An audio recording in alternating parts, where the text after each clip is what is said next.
For In Your Corner, continuing to follow breaking news for you right now. Southwest Florida Congressman Trey Radel charged with possession of cocaine in Washington, D.C. He was allegedly caught with the cocaine on October 29th and charged.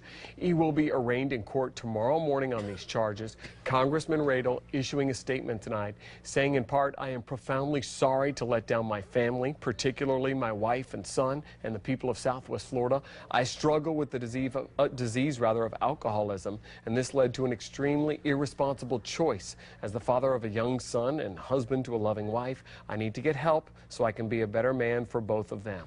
We are continuing to work to bring you more information, both in this broadcast and online on fox4now.com, and we'll have a full report for you on the arrest of Congressman Trey Radel coming up tonight on Fox 4 News at 10. Your freedom of speech is at the center of tonight's Viewers' Voice, as many of you are reacting to the Fort Myers City Council proposing an ordinance preventing people from making abusive comments during meetings. For In Your Corner's Miriam Zamorano explains why so many of you want to be heard on this one. Fort Myers City Council members and Mayor Randy Henderson say continued accusations of corruption prompted the discussion to draft a proposed ordinance preventing people from making what they consider abusive comments during meetings.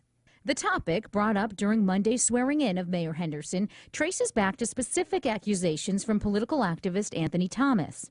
Members of council, you have witnessed this individual speak in a very negative manner, using the words culture of corruption. Thomas saying he believes there is a culture of corruption in Fort Myers and people need to know about it. I look forward to any attempts to try to silence me or to limit the content of what I say. A lot of blood was spilled so that citizens like myself can have the opportunity to speak our piece. It's that same point that has Dale calling in from Fort Myers.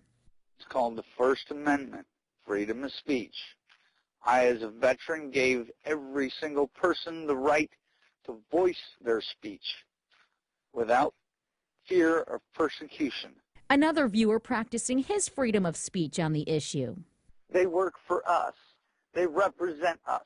So they must take our ideas. Here's what Robert from Fort Myers thinks.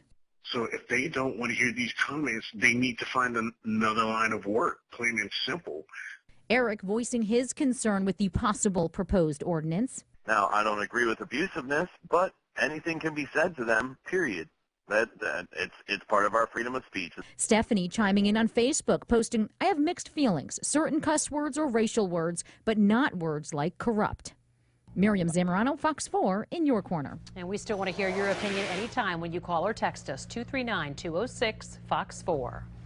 Could Obamacare actually be repealed? The new push to make it happen in light of the latest round of failures on that now infamous website, healthcare.gov. And what would you do with a big chunk of change? Lee County wants to know your answer tonight, how your input could help shape the future of projects with a share of that BP oil spill money. And right after the break, more on a breaking story happening in Washington, D.C. and the fallout in Southwest Florida. Southwest Florida Congressman Trey Radel charged with cocaine possession. We're right back after this.